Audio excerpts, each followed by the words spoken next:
Hello children, welcome to Ritu ma'am's online class. बच्चों, आज हम आपकी कक्षा तीसरी की हिंदी की पाठ्य पुस्तक झिलमिल के पाठ 4 मीठे बोल का अभ्यास करेंगे। देखो बच्चों, पेज नंबर 16 पर सबसे पहले है अभ्यास में नंबर 1, आइए शब्दों के अर्थ जानें। यहाँ पर कुछ शब्द लिखे हैं और यहाँ पर उनके अर्थ लिखे हैं, तो समझते हैं इन्हें। सबसे पहले है अनमोल। अनमोल का अर्थ होता है, देखो बच्चों, इसको अगर हम टुकड़ों में समझे तो अन और मोल, अनजमा मोल मतलब जिसका कोई मोल नहीं है, जिसकी कोई कीमत नहीं है।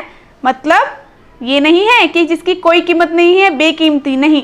इसका मतलब है बहुत कीमती है वो, कि उसकी कीमत नहीं लगाई जा सकती, वो है अनमोल। कीमती, बहुत कीमती है मतलब, ठीक है।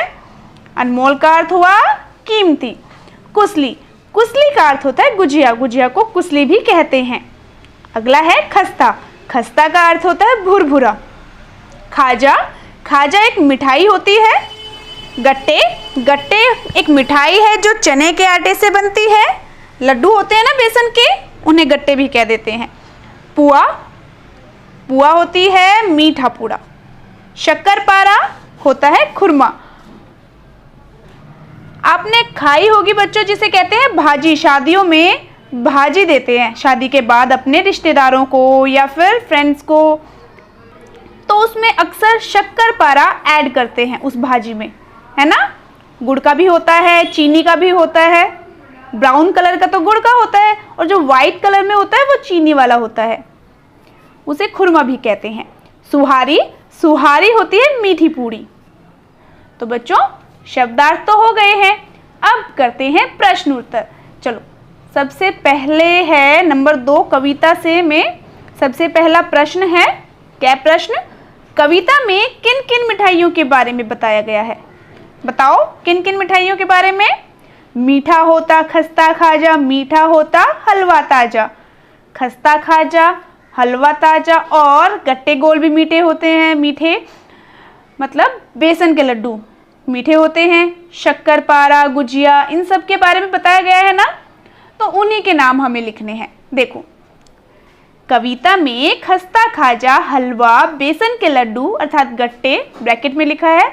कविता में गट्टे शब्द यूज किया गया है ना बेसन के लड्डू के लिए। शक्करपारा, गुजिया, पुआ, सुहारी और रसगुल्ला के बारे में बताया गया है। देखो बच्चों, मिठाइयों से अलग जो शब्द हैं उनके नाम हमें यहाँ नहीं लिखने, जैसे गन्ना, आम, ये मिठाइयाँ नहीं है ना, तो इनके नाम हमें यहाँ नहीं लिखने हैं। हमें सिर्फ मिठाइयों के नाम लिखने हैं। अब अगला है ख प्रश्न। सबसे मीठा किसे बताया है और क्यों? सबसे मीठा किसे बताया है? मीठी बोली को। क्यों बताया है? मैंने आपको समझाया भी था ना लास्ट क्लास में, क्योंकि मीठी बोली सभी को पसंद है, इसीलिए सबसे मीठा मीठी बोली को बताया गया है। तो देखो, लिखेंगे सबसे मीठा मीठी बोली को बताया गया है क्योंकि मीठी बोली सभी को अच्छी लगती है। अब नेक्स्ट प्रश्न है गै प्रश्न। आम को निराला क्यों कहा है? बताओ क्यों कहा है? याद है आपको?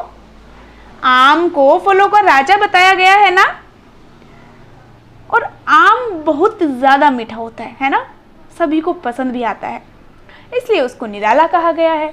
तो देखो बच्चों, इसका उत्तर कैसे लिखेंगे? आम को निराला इसलिए कहा गया है क्योंकि यह फलों का राजा होता है और इसका स्वाद अत्यंत मीठा होता है। अत्यंत मतलब बहुत ज़्यादा। तो ये भी हो गए बच्चों हमारे प्रश्न उत्तर। अब इससे आगे करते हैं नंबर 3, आपकी बात। क्या प्रश्न है? आपको कौन कौन से फल मीठे लगते हैं? जो भी फल आपको मीठे लगते हैं आपको उनके नाम यहाँ लिखने हैं, जैसे आम, और कौन कौन से फल मीठे लगते हैं बोलो? अनार, आलू बुखारा, पपीता, है ना, वो सभी आपको यहाँ लिखने हैं।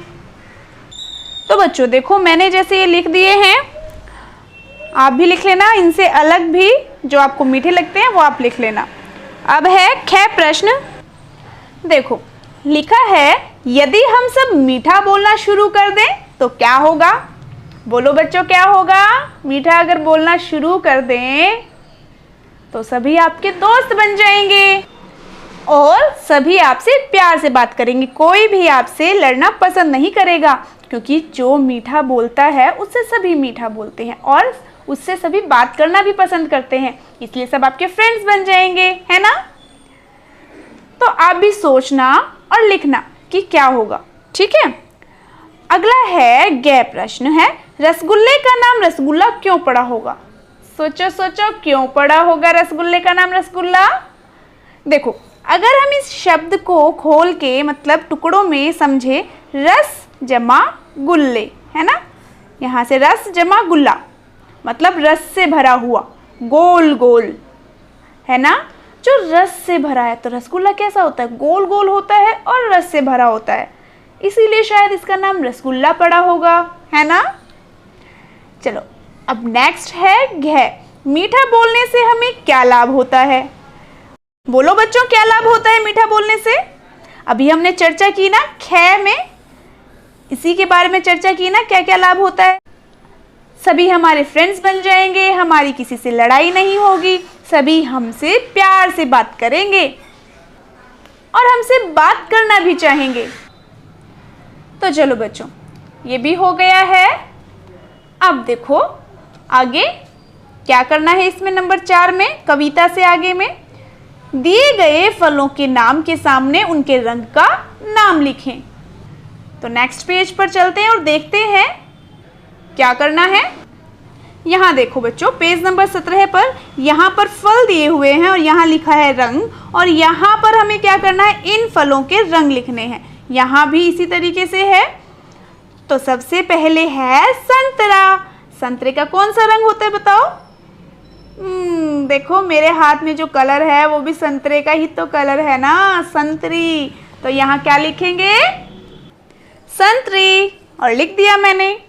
और अंगूर का कैसा रंग होता है बताओ? कैसे कैसे रंग के होते हैं अंगूर? काले भी होते हैं, हरे भी होते हैं, है ना? तो यहाँ लिख देंगे। देखो बच्चों, लिख दिया है मैंने, हरा काला। अब है पपीता। पपीता का कैसा रंग होता है? पीला पीला, तो लिखेंगे पीला। लिख दिया है मैंने, पीला। अगला है बेर। बेर का कैसा रंग होता है? हरा भी होता है और पीला भी होता है। ज़्यादा पक जाता है तब उसका रंग पीला हो जाता है। तो यहाँ मैंने दोनों रंग लिख दिए हैं, हरा भी और पीला भी। अनार का कैसा रंग होता है? अनार तो सबको पसंद होगा ना, और सबको पता भी है उसका रंग कैसा होता है? लाल। तो यहाँ लिख देंगे लाल। आलू बुखारा। आलू बुखारा का रंग कैसा होता है? उसका रंग भी लाल होता है। लिख दिया है मैंने लाल। अब नेक्स्ट देखते हैं बच्चों, ख। मीठा होता हलवा ताजा। हलवा किन किन चीज़ों से बनाया जा सकता है? गेहूं के आटे से, चने के आटे से। चने का आटा क्या होता है? बेसन। और सूजी से भी, है ना? और उसमें क्या डलता है? घी डलता है, चीनी डलती है और पानी डलता है। हलवा गाजर का भी होता है ना, गाजर में दूध डलता है, गाजर के हलवे में चीनी डलती है, घी भी डलता है, या फिर घी नहीं डालना, खोया डल जाता है ना? तो आप जिस भी हलवे की चीज़ें लिखना चाहते हैं वो लिख सकते हैं। यहाँ मैंने लिख दी है, ठीक है बच्चों। नेक्स्ट है, मीठे होते गन्ने गोल। गन्ने से क्या क्या चीज़ें बनती है? बताओ क्या क्या चीज़ें बनती है गन्ने से? चीनी, गुड़, शक्कर, बूरा, है ना? तो हम यहाँ लिख देंगे चीनी, गुड़, शक्कर, बूरा। नेक्स्ट है नंबर 5, भाषा की बात। कै, मीठा होता खस्ता खाजा। जैसे मीठी होती पुआ सुहारी, यहाँ खस्ता खाजा के लिए मीठा और पुआ सुहारी के लिए मीठी शब्दों का प्रयोग हुआ है। नीचे कुछ शब्द दिए गए हैं, इन्हें भी इसी तरह से प्रयोग करके लिखें। देखो ये शब्द हैं और यहाँ पर लिखना है, इसी तरीके से प्रयोग करना है। जैसे खस्ता खाजा के लिए मीठा यूज़ हुआ है, पुआ सुहारी के लिए मीठी यूज़ हुआ है। तो देखो, पीला कपड़ा, पीली पैंट, ऐसे ही मोटा हाथी। आप कुछ और भी लिख सकते हैं, जैसे छोटा चूहा, बड़ा पेड़। आप कुछ और भी लिख सकते हैं जो आपके मन में आए।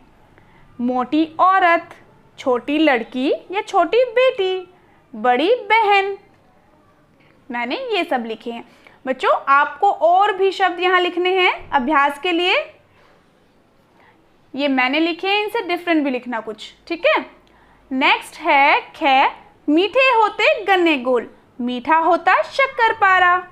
अब गन्ने शब्द में एक साथ आधा न, देखो ये आधा न है ना, आधा न और पूरा न का प्रयोग हुआ है।